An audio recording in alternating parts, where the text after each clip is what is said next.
Chale, so good morning everyone. In the previous lecture we have discussed the various important properties of R11 refrigerant है ना। R11 जो refrigerant था हमारा उसकी properties के बारे में डिस्कशन हम लोगों ने लास्ट वाले लेक्चर में किया है। इस लेक्चर में हम क्या करेंगे कि R3 के आगे जो भी R11 रेफ्रिजरेंट है उसके बाद दूसरा जो रेफ्रिजरेंट है उसकी प्रॉपर्टीज डिस्कस करेंगे। तो अगर हम लास्ट लेक्चर की बात करेंगे तो लास्ट लेक्चर में हमने ये बताया था कि R11 जो है उसमें इंपॉर्टेंट पॉइंट्स क्या क्या थे। तो इंपॉर्टेंट पॉइंट्स बस पहला तो ये केमिकल केमिकल फार्मूला याद रखना है, ट्राइक्लोरो मोनोफ्लोरोमीथेन, ठीक है। इसके बाद ये नॉन फ्लेमेबल नॉन टॉक्सिक, ये तो लगभग सभी में सेम रहेगा क्योंकि जितने ज़्यादातर रेफ्रिजरेंट है वो मैन मेड रेफ्रिजरेंट होंगे, ठीक है। स्टेबल होता है, नॉन फ्लेमेबल होता है, नॉन टॉक्सिक होता है। अगर ये नहीं होगा तो हम रेफ्रिजरेंट को यूज़ ही नहीं कर पाएंगे, ठीक है। इसके अलावा it is considered to be the low pressure refrigerant, ये भी बता दिया। बॉइलिंग पॉइंट याद रखना है। एंड कहाँ इसको यूज़ करते हैं? सेंट्रल एयर कंडीशनर्स में, सेंट्रल एयर कंडीशनिंग के केस में हम इसको यूज़ करते हैं। इसके बाद इसको लीक वगैरह डिटेक्ट करने के लिए हम क्या करते हैं? इसके लिए लीक डिटेक्शन में क्या होता है? We use it. Leak detection की कितनी टेक्निक्स होती हैं बताओ? Techniques for leak detection,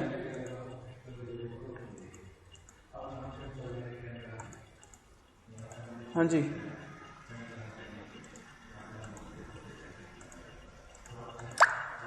leak detection techniques बताओ। पहला तो अगर जैसे मान लिया कभी कभी मैंने बोला था कि अगर कोई गैस लीक हो रही है रेफ्रिजरेटर से या रेफ्रिजरेंट लीक होता है तो तीन टेक्निक मैंने बताई थी। पहला तो सोप सोल्यूशन से, ये जो साबुन का सोप होता है उस सोप का जो सोल्यूशन होता है उसको उसके पास लेकर के जाते हैं, बबल्स क्रिएट हो जाते हैं, पता चल जाता है कि भाई लीक वहां पर प्रेजेंट है, गैस लीक हो रही है। हेलाइट टॉर्च लेकर के जाते हैं। अगर हेलाइट टॉर्च का कलर, माइक ऑफर लो, हेलाइट टॉर्च का जो कलर है, माइक ऑफर लो, ब्लू कलर का रोहित, ठीक है, ब्लू कलर फ्लेम हो जाएगी वहां पे, ठीक है। अगर आप हेलाइट टॉर्च लेकर के जाते हो तो उसका कलर कैसा हो जाता है? ब्लू, ठीक है। और तीसरा इलेक्ट्रॉनिक लीक डिटेक्टर आते हैं मार्केट में, उसके थ्रू भी आप इसको आइडेंटिफाई कर सकते हैं कि अगर कोई पर्टिकुलर गैस लीक हो रही है तो what type of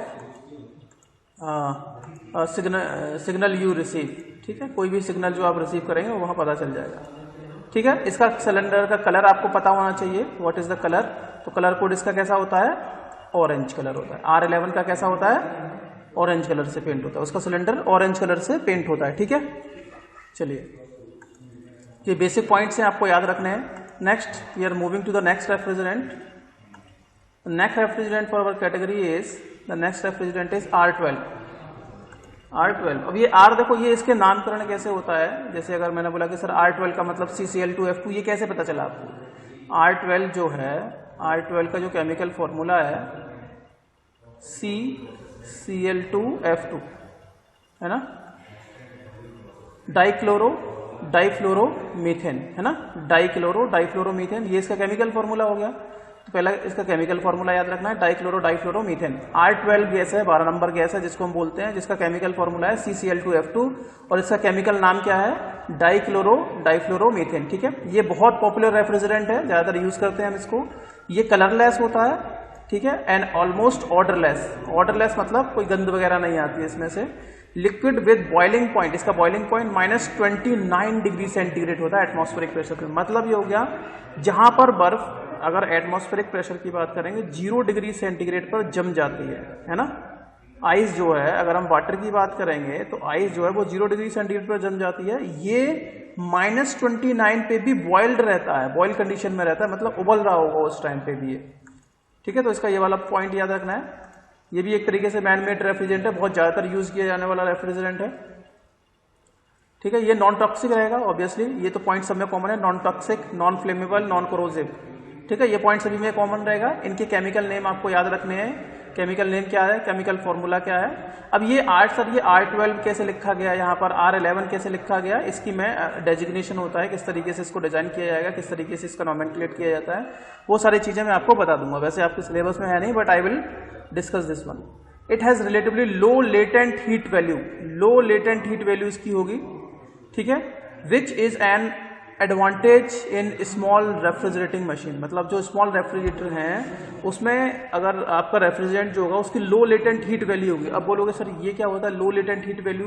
latent heat क्या होती है? लेटेंट हीट होती है कोई भी जो मॉलिक्यूल है या कोई भी जो एलिमेंट है वो अगर कम हीट लेने से ही या कम हीट रिजेक्ट करने पर वो लिक्विड में बदल जा रहा है, तो लो लेटेंट हीट वैल्यू हो जाएगी इसकी। ठीक है, जैसे मैंने आपको बताया था कि भाई आपका कंपोनेंट होते हैं, यहाँ पर कंप्रेसर होता है, इसके बाद कंडेंसर होता है।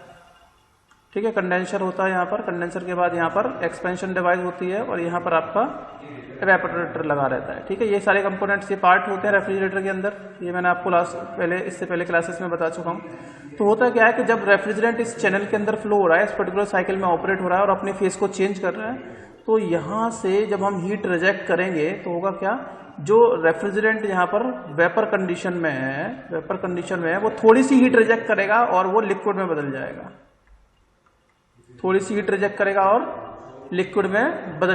ठीक है, तो कम हीट रिजेक्ट करने पर ही मतलब ये हो गया हमें ज्यादा बड़ा कंडेंसर नहीं लगाना पड़ेगा, ये इसकी एडवांटेज हो जाएगी। ठीक है, this is the main advantage of this particular type of refrigerant, that's why it is most commonly used refrigerant. ठीक है, अगला पॉइंट इसका होगा, this refrigerant is used in many industrial and commercial application like refrigerators में हम इसको use करते हैं। घर में जो हमारे रेफ्रिजरेटर होते हैं उसमें R12 गैस यूज होती है, हालांकि अब इसको हमने थोड़ा सा कम यूज किया है। फ्रीजर्स जो होते हैं वहां यूज करते हैं, विंडो टाइप एयर कंडीशनर्स होते हैं वहां यूज करते हैं, वाटर कूलर जो हमारे होते थे वहां यूज करते थे इसको। ठीक है, हालांकि अब ज्यादातर हम लोग R134A जो गैस आ रही है, R134A, उसको यूज करने लगे हैं क्योंकि ये थोड़ी सी एक तरीके से ओजोन फ्रेंडली भी है। ठीक है, ये कैसी है, ओजोन फ्रेंडली है, इसलिए हम थोड़ा सा इस पर मूव कर रहे हैं, लेकिन R12 भी यूज करते थे।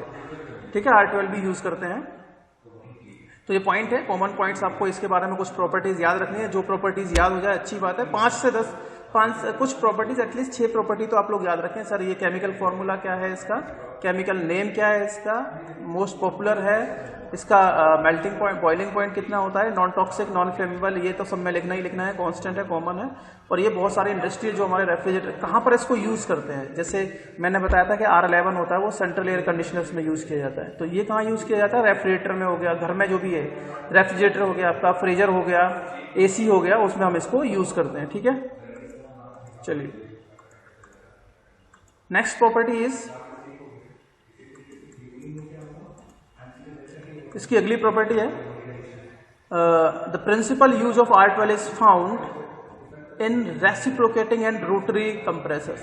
इसको जनरली हम R12 जो है उसको हम रोटरी और रेसिप्रोकेटिंग कंप्रेसर्स में यूज कर सकते हैं, but it is used in centrifugal compressors for large commercial air conditioning system. अगर आपके लार्ज सिस्टम है तो हम उसको रोटरी सिस्टम में यूज करेंगे, मतलब सेंट्रीफ्यूगल कंप्रेसर्स में यूज करेंगे, अदरवाइज रेसिप्रोकेटिंग और रोटरी कंप्रेसर्स में हम इसको यूज करते हैं। हालांकि ये पॉइंट आपके काम का नहीं है, चाहे तो लिख सकते हैं, नहीं तो नहीं, इसमें थोड़ी सी दिक्कत होगी।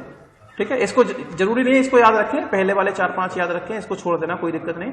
लेकिन इसका मतलब ये है कि R12 रेफ्रिजरेटर अगर आप यूज करोगे लो एप्लीकेशन के लिए तो आप रेसिप्रोकेटिंग कंप्रेसर और रोटरी कंप्रेसर है दोनों में यूज कर सकते हो, लेकिन सेंट्रीफ्यूगल कंप्रेसर के केस में इसको तब यूज करोगे जब आप इस पर्टिकुलर रेफ्रिजरेंट को किसी बड़ी डिवाइस में यूज करना चाहते हैं। ठीक है, अगला पॉइंट जो है लीक डिटेक्शन की बात करेंगे, तो लीक डिटेक्शन के लिए वही टेक्निक है, सोप सोल्यूशन, इलेक्ट्रिक डिटेक्टर।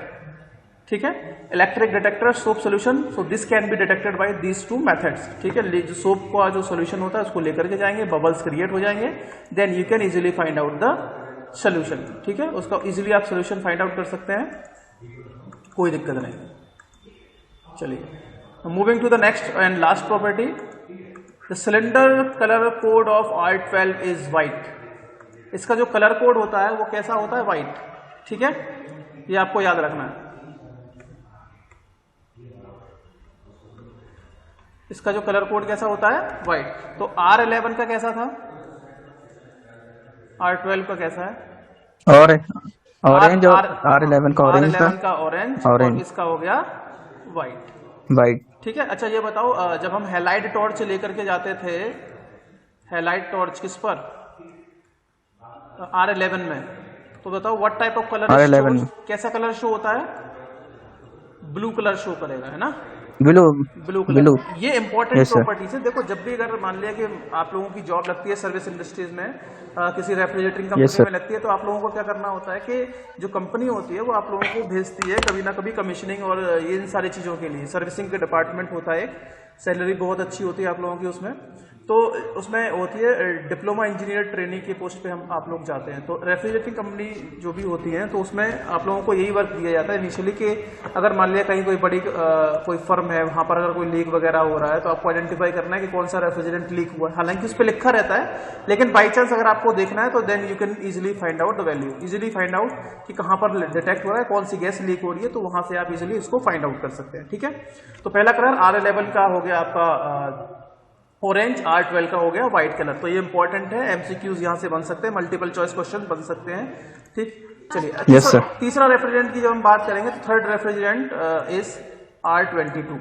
11 हो गया, 12 हो गया, 22 पे आते हैं। तो इसका जो केमिकल, इसका अगर केमिकल फॉर्मूला देखेंगे तो CHClF2। The chemical formula of this is monochloro difluoromethane. हाँ, मोनोक्लोरो डाइफ्लोरो डाइफ्लोरोमीथेन। हाँ, मीथेन। ठीक है, तो इसका हो जाएगा मोनोक्लोरो डाइफ्लोरोमीथेन। मोनोक्लोरो मतलब एक क्लोरीन है, डाइफ्लोरो मतलब दो फ्लोरीन है, और C एक है तो मीथेन हो जाएगा, मोनोक्लोरो डाइफ्लोरोमीथेन, CHClF2। Yes sir. इनके ये केमिकल फॉर्मूले रट जाने चाहिए। हालांकि ये आते कैसे हैं मैं आपको एक बार बता दूंगा किस तरीके से हम इसको डिजाइन करते हैं। ठीक है, it is also a man made refrigerant, मतलब आदमियों के द्वारा बनाया गया, मनुष्यों के द्वारा बनाया गया इसको लेबोरेटरी में। सेकेंड पॉइंट, ठीक है, it is also has been successfully used in air conditioning unit and household refrigerator. इसको भी हम यूज करते थे, इसको भी हम यूज करते हैं R22 को भी। ठीक है, it is also used with reciprocating and centrifugal compressor, इसमें भी इसको यूज कर सकते हैं। बॉइलिंग पॉइंट याद रखना है R12 का -41 degree centigrade at atmospheric pressure. मतलब ये हो गया कि -41 डिग्री सेंटीग्रेड पर ये बॉयल हो रहा होगा। इसीलिए आप लोगों ने देखा होगा कि जब भी कोई पर्टिकुलर रेफ्रिजरेंट हमारे अगर हाथ पे गिरता है ना, हाथ पे गिर जाता है ना, तो हमें जलन फील होती है। लगता ठंडा है, लगता तो ठंडा है हमें, कूल कूल लगता है, लेकिन जलन होती है हमें। क्या होती है यहाँ पे? जलन होती है। जलन क्यों होती है? जलन इसलिए होती है क्योंकि ये एवेपोरेटेड कंडीशन में है, लगता ठंडा है लेकिन ये होता बॉइलिंग कंडीशन में, इसीलिए गर्म है। हाँ, इसीलिए क्या होता है, ये हमें हमारे हाथ पर जलन फील होती है। ठीक है, बॉइलिंग पॉइंट इसलिए हम थोड़ा सा नॉन कॉन्टैक्ट रखते हैं उनके साथ। बॉइलिंग पॉइंट पता है, दिस रेफ्रिजरेंट इज स्टेबल है, नॉन टॉक्सिक है, नॉन कोरोसिव है, नॉन फ्लेमेबल है, नॉन इरिटेटिंग है। ये सारे वर्ड लिख देने हैं, ये सब में कॉमन है। पता है कि अगर ये प्रॉपर्टीज नहीं होगी तो कोई यूज करेगा ही नहीं। तुरंत पता चला कि हम लोगों ने थोड़ा बहुत कहीं से स्पार्क हुआ तो वो तुरंत उसमें आग लग गई, ऐसा नहीं होना चाहिए। ज्वलनशील नहीं होना चाहिए, नॉन फ्लेमेबल नहीं होना चाहिए। ठीक है, चलिए अब बात करेंगे लीक डिटेक्शन की। तो the leak may be detected with soap solution, electric detector and halide torch. वही है, same condition. Cylinder colour code इसका क्या है? ग्रीन, R22 का। तो ये जो गैस होती है 22, वो कहां पर आती है? ये ग्रीन कलर, इसका जो सिलेंडर होता है, जिस सिलेंडर में आएगी वो ग्रीन कलर से पेंटेड रहता है। ठीक है, ऑरेंज, व्हाइट, ग्रीन। ठीक है, समझ में आ गया? Yes sir. R11 orange, R22 yes sir. Sorry R12 हो गया व्हाइट, और ये हो जाएगा ऑरेंज भी हो गया। लीक डिटेक्शन की तीन ही टेक्निक है, soap solution, electric detector and halide torch. इन तीन टेक्निक से हम लोग लीक को डिटेक्ट करते हैं। चलिए अगला रेफ्रिजरेंट देखते हैं हम लोग। Moving to the next refrigerant, ammonia. ठीक है, अब अमोनिया जो आपका रेफ्रिजरेंट है, बोले कि सर क्या अमोनिया को भी हम रेफ्रिजरेंट की तरह यूज करते हैं? बिल्कुल सही है, we use ammonia as a refrigerant. अब अमोनिया का जो केमिकल फॉर्मूला होता है R717 होता है, R717। अब क्योंकि ये जो अमोनिया है ना, वो ये जो है इनऑर्गेनिक है,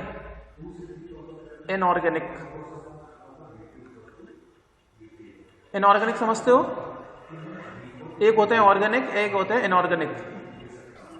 कार्बनिक। हाँ, तो ये ऑर्गेनिक का मतलब है जिसमें कार्बन प्रेजेंट नहीं होता है ना, कार्बन प्रेजेंट नहीं होता, वो इनऑर्गेनिक होते हैं। और जिनमें कार्बन प्रेजेंट होता है उनको क्या बोलते हैं? ऑर्गेनिक बोलते हैं। तो इससे पहले आपने देखा CCl3F, CCl2F2 जिसमें कार्बन प्रेजेंट, और CHClF2 ऑर्गेनिक, CHClF2 है ना, यही तो था। Yes sir. CHClF2 था, यही तो था। Yes sir. तो इसमें आपने देखा यहाँ भी कार्बन था, यहाँ भी कार्बन था, यहाँ भी कार्बन था, लेकिन NH3 अमोनिया, इसमें कार्बन प्रेजेंट नहीं है, इसलिए कैसा है? इनऑर्गेनिक है। It is an inorganic refrigerant which doesn't contains.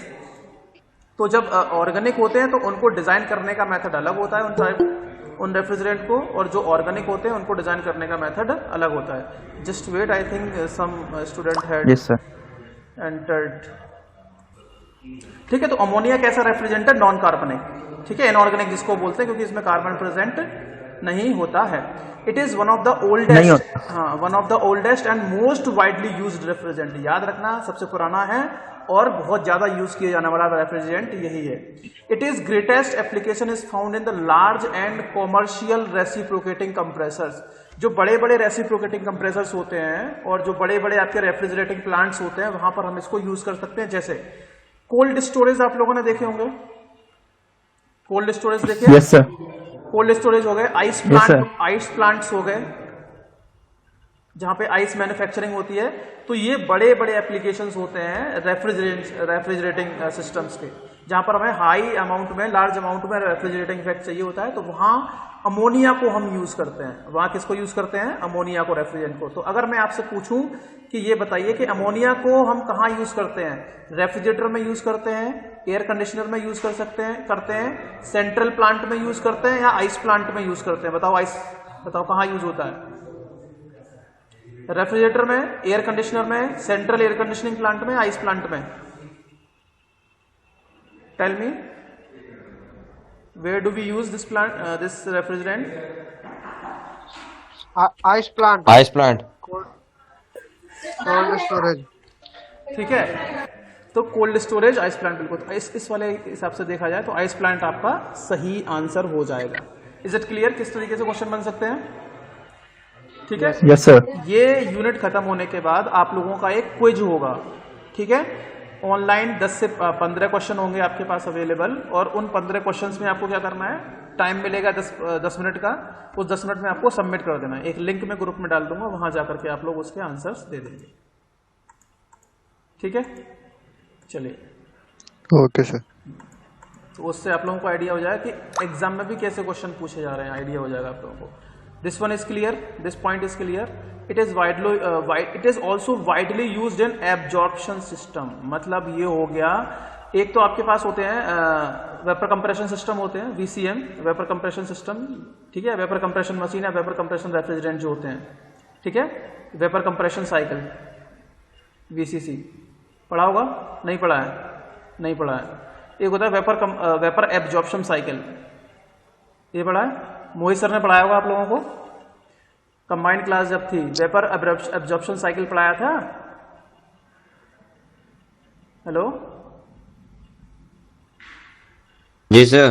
Vapour absorption refrigeration system पढ़ाया था कि नहीं? हाँ पढ़ा रहे थे सर।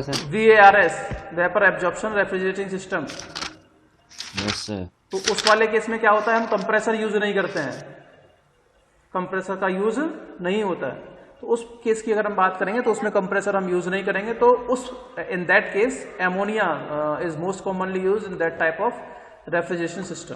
अगर रेफ्रिजरेशन सिस्टम की बात करेंगे तो हम अमोनिया को रेफ्रिजरेंट की तरह यूज करते हैं, ठीक है, एब्जॉर्प्शन सिस्टम की या वेपर एब्जॉर्प्शन रेफ्रिजरेटिंग सिस्टम में यूज करेंगे। It is chemical compound of nitrogen and hydrogen. Obviously nitrogen and hydrogen is present in this, so it is a chemical compound of nitrogen and hydrogen whose chemical formula और designated refrigerant name is R717। अब बोलोगे sir ये R717 क्या होता है, ये बताएंगे किस तरीके से। It is a colourless gas, कोई कलर नहीं होता है। It's boiling point is -33.3 degree centigrade and melting point is -78 degree centigrade. मतलब ये हो गया, अगर आपको अमोनिया को जमाना है, बर्फ की तरह जमाना है, तो -78 डिग्री सेंटीग्रेड टेम्परेचर चाहिए, तब आपका अमोनिया बर्फ में कन्वर्ट हो जाएगा, फ्रीज हो जाएगा अमोनिया, ठीक है। -33 पे तो ये बॉइलिंग कंडीशन में रहता है, -30 पे उबल रहा होता है, ओके। और क्योंकि this is a required condition that whenever we want to abstract heat from some places, कहीं ना कहीं से अगर हमें हीट एब्स्ट्रैक्ट करनी होती है तो एटलीस्ट आपका जो रेफ्रिजरेंट होना चाहिए वहां से हीट रिजेक्ट, जैसे ही वो हीट एक्सट्रैक्ट करता है वो अपनी फेस चेंज करने का वेपर फॉर्म में कन्वर्ट कर लेगा, ठीक है। अब अगली बात करते हैं, इसका अगली प्रॉपर्टी जो है, the next property is the condenser. So the condenser for ammonia are generally water cooled type। ये इंपॉर्टेंट क्वेश्चन है कि जो अमोनिया के जो कंडेंसर होते हैं वो वाटर कूल्ड कंडेंसर्स होते हैं, वेरी वेरी इंपॉर्टेंट। अब बोलोगे सर ये कैसे विजुलाइज करें? आप लोग कभी आइस प्लांट गए हो? आइस प्लांट कभी देखा है या कोल्ड स्टोरेज देखा है कि नहीं? आइस प्लांट या कोल्ड स्टोरेज आप लोगों ने देखा है? टेल मी, कोई गया है आप में से? नहीं सर। No sir. कोई No, नहीं? कभी गुजरे हो उसके आसपास से? यस सर, गए थे। यस सर, यस अच्छा, सर। जब आप गुजरे Yes, होगे sir. तो आपने देखा होगा कि ऐसी ट्यूब्स बनी होती हैं साइड में, हाँ सर, ट्यूब होती है, ऊपर भी होती है। और यहाँ से पानी गिर रहा होता है एक पाइप में से इसके ऊपर से। हाँ सर, यस झरना सर, टाइप का झरना ऊपर से बोलते नीचे। हैं। हैं? सर ऊपर से गिरता है, पाइप से गिरता है, पाइप से नीचे को। हाँ, पानी गिरता है ना, तो वहां पर अमोनिया एक रेफ्रिजरेंट की तरह यूज हो रहा होता है, और उस केस में हम वाटर कूल्ड कंडेंसर का यूज करते हैं। वैसे अगर आपने देखा होगा कि जो स्प्लिट एयर कंडीशनर होते हैं घरों में, वहां पर क्या होता है, जो कंडेंसर के पीछे फैन लगा होता है, इसके पीछे फैन लगा होता है, देखा है कि नहीं? घरों में जो एसी होते हैं उसके Yes, sir. उसके पीछे तो फैन लगा होता है कि नहीं लगा होता है? लेकिन उसमें Yes, फैन, sir. उसमें क्या होता है, ये वाटर कूल्ड कंडेंसर इसमें यूज करते हैं, जहां अमोनिया रेफ्रिजरेंट की तरह यूज किया जा रहा है, ज्यादातर वो वाटर कूल्ड होता है। The use of this refrigerant is found in, ये एप्लीकेशन बता दिया कहाँ यूज करते हैं, कोल्ड स्टोरेज हो गया, वेयर हाउस प्लांट हो गया, आइसक्रीम मैन्युफैक्चरिंग प्लांट हो गए, फूड फ्रीजिंग प्लांट हो गए, ये सारी चीजें हैं। तो जब भी लार्ज अमाउंट में हमें रेफ्रिजरेटिंग इफेक्ट चाहिए, in that case we will be using refrigerant, this as a refrigerant. ठीक है, very very important, the refrigerant number 5। तो अभी तक हमने देखा भाई, अमोनिया को छोड़ दिया जाए तो फ्लोरीन वगैरह ये सारी चीजें जो थी उसमें प्रेजेंट थी। ठीक है, अब देखते हैं कि जो आजकल आप लोग देखोगे ना आपके घरों में, आपके घरों में जो ज्यादातर जो रेफ्रिजरेटर के अंदर गैस आ रही है वो ये वाली आ रही है, R134 है, R134 है, ये याद रखना है, R134A। ठीक है, इसका फॉर्मूला है CF3CH2L, CF3CH2F, CF3CH2F, टेट्राफ्लोरोएथेन। हाँ, टेट्राफ्लोरो इथेन, क्योंकि कार्बन कितने हैं, 2 मॉलिक्यूल है, तो इथेन हो जाएगा। टेट्रा का मतलब हो गया 4, फ्लोरो मतलब फ्लोरीन, फ्लोरीन कितने हैं इसमें, 4, टेट्राफ्लोरो इथेन, इथेन मतलब कार्बन के 2 मॉलिक्यूल है, तो ये टेट्राफ्लोरो इथेन हो गया। अब एक बात मुझे बताओ, क्या इसमें कहीं आपको क्लोरीन दिख रही है? इस क्लोरीन प्रेजेंट? No sir. अगर इसमें क्लोरीन नहीं है तो क्या ये रेफ्रिजरेंट ओजोन लेयर को डिप्लीट कर पाएगा ठीक से? क्या ये ओजोन लेयर को डिप्लीट करेगा या नहीं? नहीं करेगा। इसका मतलब ये रेफ्रिजरेंट एक तरीके से एनवायरमेंट फ्रेंडली है। Yes sir. ओजोन को डिप्लीट करने में इसका बहुत कम रोल होता है, वेरी वेरी लेस। हालांकि थोड़ा बहुत करता है क्योंकि इसमें फ्लोरीन प्रेजेंट है, फ्लोरीन नॉट फ्लोरीन, क्योंकि थोड़ा बहुत तो करेगा ये, बट क्योंकि इसमें क्लोरीन प्रेजेंट नहीं है इसीलिए ये जो रेफ्रिजरेंट है, ये वाला रेफ्रिजरेंट ओजोन लेयर को ज्यादा हार्मफुल नहीं फैलाता है, ये ज्यादा हार्मफुल नहीं होता है। ठीक है, इसका केमिकल फॉर्मूला आपको याद रखना है, CF3CH2F, टेट्राफ्लोरो इथेन। ठीक है, टेट्रा मतलब 4, फ्लोरो मतलब इथेन। ठीक है, तो ये आपको याद रखना है। देख लेते हैं इसके बारे में कुछ important properties.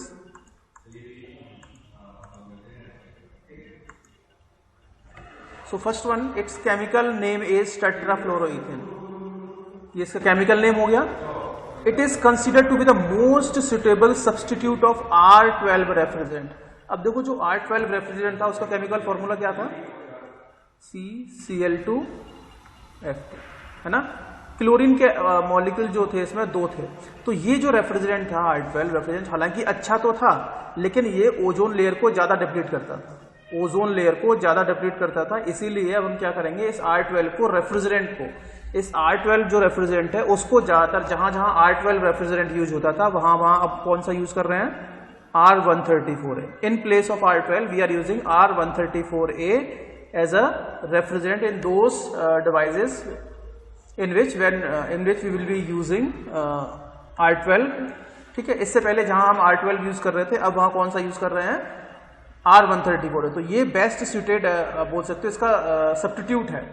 So it is considered the most suitable substitute of R12 refrigerant. R12 refrigerant जो है उसका सब्स्टिट्यूट कौन है, R134 है। इसका बॉइलिंग पॉइंट -26 डिग्री सेंटीग्रेड के आसपास है और एटमॉस्फेरिक प्रेशर पे, और आपने देखा होगा कि R12 का भी लगभग इसी रेंज में था, 26 के आसपास ही था इसका भी। R134 है। अब देखो ये तीन चीजें आपको याद रखनी है, इंपॉर्टेंट है। ये तीन चीज जो आपको इंपॉर्टेंट है याद रखनी है। पहली बात तो ये कि दो से तीन पैरामीटर हम देखते हैं। R134A हैज 0 और no chlorine atom, hence it has 0। इसमें क्लोरीन, इसमें क्लोरीन नहीं होता है, पहला पॉइंट ये होगा। तो it has 0 ozone depleting potential, ODP, जिसको हम बोलते हैं ओडीपी, ओजोन डिप्लीटिंग पोटेंशियल, मतलब ओजोन की लेयर जो है उसको डिप्लीट करना। डिप्लीट का मतलब उसका क्षरण करना, धीरे धीरे करके खत्म हो जाना, उसको ये 0 होता है। उसकी वैल्यू कितनी होती है? 0। ठीक है, तो ये ओजोन लेयर को बिल्कुल भी डिप्लीट नहीं करता क्योंकि इसमें क्लोरीन प्रेजेंट नहीं होगा। दूसरा, it has 74% less global warming potential, जिसको शॉर्ट में हम बोलते हैं GWP। GWP हो गया ग्लोबल वार्मिंग पोटेंशियल।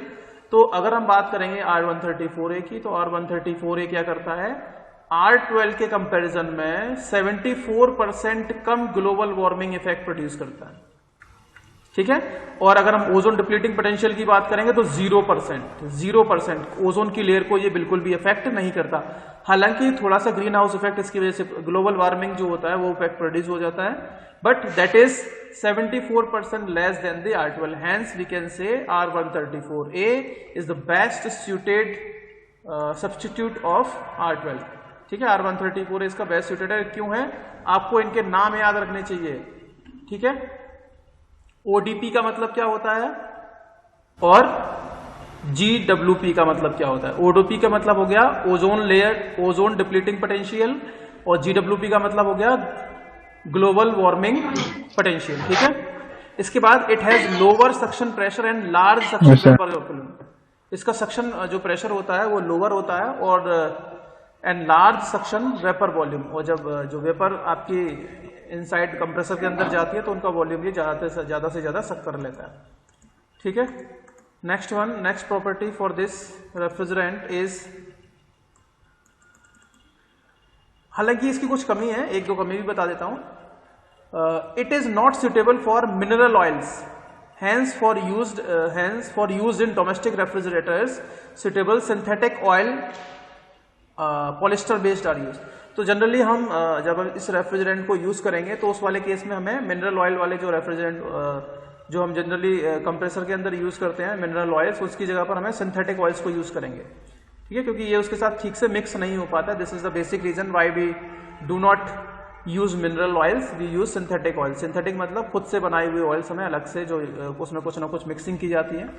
और last, since the molecules of R134A refrigerant are smaller than R12 refrigerant, so very sensitive leak detector is used to detect the leak। तो इसका जो मॉलिक्यूल होता है R134A का, इसका जो मॉलिक्यूल का साइज होता है R134A का मॉलिक्यूल का साइज R12 जो रेफ्रिजरेंट है उसके साइज से कम होता है। तो इसको डिटेक्ट करने के लिए, अगर कोई लीकिंग हो रही है तो उसको डिटेक्ट करने के लिए हमें क्या चाहिए? We require a more sensitive detector. ठीक है, नेक्स्ट बात करते हैं the refrigerant R134 is now a day widely used in car air conditioners. जो कार एयर कंडीशनर्स हैं उसमें हम इसको बहुत ज्यादा यूज कर रहे हैं, क्योंकि कार्स में हम बहुत ज्यादा रेफ्रिजरेंट यूज कर रहे हैं। और वो जो रेफ्रिजरेंट है R134 है that has 0% ODP, ozone depleting potential, hence it is most widely used and mostly we are generally using this one. इसको कहाँ यूज कर रहे हैं? कार के जो एयर कंडीशनर्स होते हैं उसमें हम यूज करेंगे। अब यहां तक तो हमने बात की भाई, कभी हम R11 यूज कर रहे हैं, कभी R12 यूज कर रहे हैं, ठीक है, अमोनिया यूज कर रहे हैं, लेकिन हमारी जो आदत होती है ना वो ब्लेंडिंग की होती है ना? किसकी आदत होती है? ब्लेंडिंग की। ब्लेंडिंग समझते हो? हाँ जी, ब्लेंडिंग समझते हो कि नहीं? मिक्सिंग। ठीक है, मिक्सिंग। जैसे मैंने बोला हमारे पास कॉपर और जिंक है, कॉपर और जिंक को हमने मिलाया तो क्या बन गया? ब्रास बन गया। कॉपर है, टिन लिया, कॉपर टिन को मिलाया तो क्या बन गया? ब्रॉन्ज बन गया, है कि नहीं? तो बताओ भाई, कॉपर को जब जिंक के साथ मिक्स करते हैं तो ब्रास बनता है कि नहीं? Yes sir. और जब हम बात करेंगे कॉपर की और टिन की बात करेंगे तो क्या बनता है? ब्रॉन्ज बनता है। ब्रॉन्ज। इसी तरीके से हमने ये देखा कि भाई जब हम इस नए रेफ्रिजरेंट को यूज कर रहे हैं ना, दो रेफ्रिजरेंट को मिला दिया हमने, R134A और R152A। जब इन दो रेफ्रिजरेंट को हमने मिलाया तो हमने ये देखा कि भाई इस जो नया रेफ्रिजरेंट बना है उसके अंदर कुछ अच्छी प्रॉपर्टीज हमें देखने को मिली, ठीक है, कुछ अच्छी प्रॉपर्टीज देखने को मिली। तो ऐसे रेफ्रिजरेंट को हम बोलते हैं ब्लेंडेड रेफ्रिजरेंट, ठीक है। क्या बोलते हैं? Blended refrigerant. इसमें भी दो टाइप के होते हैं, एक होते हैं एजियोट्रोपिक, एक होते हैं नॉन एजियोट्रोपिक। एक होते हैं एजियोट्रोपिक रेफ्रिजरेंट्स और एक होते हैं नॉन एजियोट्रोपिक। नॉन एजियोट्रोपिक, ठीक है। अब ये क्या होते हैं ये आप एक बार डिटेल में देख लेना, ठीक है, ये आप एक बार डिटेल में देख लेना। हालांकि इसमें होता है कि इनका जो बॉइलिंग पॉइंट और फ्रीजिंग पॉइंट होता है ना, इनका बॉइलिंग पॉइंट और नॉट फ्रीजिंग पॉइंट नहीं, बॉइलिंग पॉइंट और इनका जो कंडेंसेशन पॉइंट होता है वो वेरी करता रहता है टाइम के साथ, ठीक है, नॉट टाइम के साथ।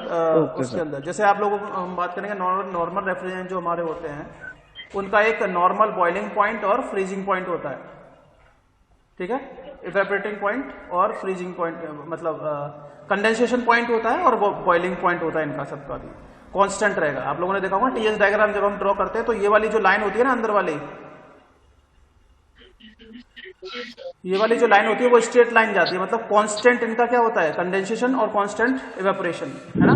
बॉइलिंग पॉइंट और इनका जो कंडेंसेशन पॉइंट होता है वो दोनों कांस्टेंट रहते हैं। लेकिन जब नॉन एजियोट्रोपिक मिक्सचर की बात करते हैं तो उस केस में इनका जो बॉइलिंग पॉइंट और जो कंडेंसेशन पॉइंट होता है वो दोनों डिफरेंट होते हैं, ठीक है, चेंज होता रहता है, अंदर भी चेंज होता रहता है। वो देखते हैं किस तरीके से होगा, but now let us discuss with this one. जल्दी से खत्म करते हैं। तो it is an azeotropic refrigerant which is suitable mixture of refrigerants. ये एक एजियोट्रोपिक रेफ्रिजरेंट होता है जो कि दो रेफ्रिजरेंट का मिक्सचर होता है, R134A और R152A, ठीक है। दीज रेफ्रिजरेंट और mixtures having the property different from either of their component, मतलब जो नया रेफ्रिजरेंट बना है उस नए रेफ्रिजरेंट की प्रॉपर्टीज इनके जो बेस रेफ्रिजरेंट है उन दोनों से कैसी होती है, अलग होगी। ये नॉन फ्लेमेबल होता है, नॉन टॉक्सिक होता है, नॉन कोरोसिव होता है, ऑब्वियसली ये मैंने बताया, ये तो कांस्टेंट है। लीक में be detected by soap solution, electric leak detector, halide torch, ये हो गया। It is the combination of two refrigerant R134A and R152A in the ratio of 5:19:5, मतलब हो गया R134 का 5% भाग है और R512 का 512 नहीं होगा, 152 होगा, सॉरी, R152A का, इसको सही कर लेना भाई, R152A का कितना पार्ट होगा, 95 पार्ट, ठीक है। तो 5% ये होगा इसमें और 95% ये होगा, इन दोनों का रेशियो मिला करके R512A बन जाएगा। R134 से R152A, तो इन दोनों की अगर हम बात करेंगे तो ये आपका R512A नया रेफ्रिजरेंट हो जाएगा। अब देखो जो रेफ्रिजरेंट मैं बताने वाला हूं दो होते हैं, एक होता है एजियोट्रोपिक, एक होता है नॉन एजियोट्रोपिक। ये इंपॉर्टेंट है, डिफरेंस पूछा जा सकता है कि what is the basic difference between azeotropic and non azeotropic refrigerant, ठीक है। क्या एजियोट्रोपिक एंड नॉन एजियोट्रोपिक। ये जो एजियोट्रोपिक और नॉन एजियोट्रोपिक का कंसेप्ट है ये इंपॉर्टेंट है आप लोगों के लिए वैसे, और रिसर्च के बेसिस पे भी बहुत सही है। ये एजियोट्रोपिक और नॉन एजियोट्रोपिक जो मिक्सचर होते हैं, ठीक है, ये क्या होते हैं, इनमें क्या डिफरेंस होता है, ये मैं आपको नेक्स्ट क्लास में बताऊंगा, ठीक है। बेसिकली जो एजियोट्रोपिक होते हैं उनका बॉइलिंग पॉइंट जो होता है, बॉइलिंग पॉइंट फिक्स होते हैं। दो रेफ्रिजरेंट अगर हम दो केमिकल सब्सटेंस को पॉइंट्स को मिलाते हैं, जैसे R1 R2 को मिलाते हैं तो एक नया रेफ्रिजरेंट बनता है। अगर उसका बॉइलिंग पॉइंट फिक्स रहता है या बॉइलिंग पॉइंट और जो फ्रीजिंग पॉइंट या बोल सकते हैं कंडेंसेशन पॉइंट अगर फिक्स रहता है तो वो एजियोट्रोपिक होते हैं। नॉन एजियोट्रोपिक में ये चीजें देखने को नहीं मिलती। मैं आपको डिटेल में डिस्कस करूंगा जब मैं सिंपल वेपर कंप्रेशन साइकिल के बारे में डिस्कशन होगा, ठीक है। तो जो नेक्स्ट टॉपिक होगा हमारी स्टडी का वो होगा सिंपल वेपर कंप्रेशन साइकिल की किस तरीके से आपका जो रेफ्रिजरेटर है वो किस साइकिल पर वर्क करता है, कैसे कैसे उसमें प्रोसेसेस होती हैं।